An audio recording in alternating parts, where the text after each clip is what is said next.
Гарадзецкая Дар'я. Сярэдняя школа нумар 47, Городовіцівська, ім'я Івановського. Ніл Єлєвич, маці. Не помню хату в сонячных променях, где мать вышивала ручники. Там песня жила у каждом поколении. Бегли светлые, як сон, картинки.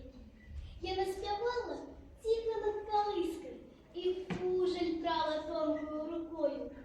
А счастье сдавалось близким, як днем той, что лился под горой. Ды раптом небо черным дымом стало. Пришла война, пожаром занялась. Матуля сыну шлях далекий выправляла. И слез на речках пролилась. Я надала ему ковалок хлеба, завернутый той самый ручник. И долго углядывала в небо, покуль апошний водным кропом не зник. Проходили годы тревожным чаканьем. Яна одна езжала и орала у кожным позірку, у кожным ранішнім світанні. Яна його сярод чужих шукала. И толькі ветер слухал яе слезы, и толькі попел бачыў боль яе огонь. Пришла весна, перемога звенела, вертались солдаты в родный край.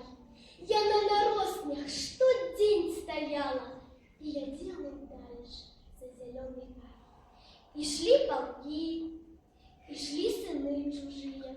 Я на кожному кланялась до земли.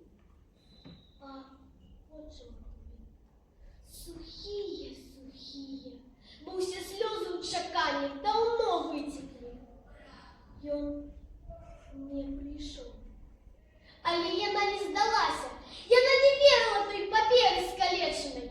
И вся ее сила у працы убилась. Житьем, что было молитва помечена. Я насадила сад, растила жито, как встретить его свежим пирогом. И кожная хвилина, что была прожита, стала для вёски святым маяком. Белорусская мать, ты наше сумление, ты крепость, якую не взять в войне. Перед тобой мы схиляем колени. Твоя любовь у кожным з нас живе. Ты не просто жанчина, ты вечная доля, что тримає життя на своих руках. Ты як тое колосье в широком поле, что не боится буру на веках.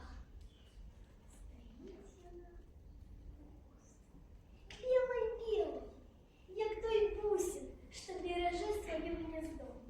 Я зробила все, что только имела, как над землей надеюсь солнце взошло. И мы идем до этого порога, где мать верная завсёды нас чакає. Бо покуль яна ёсць,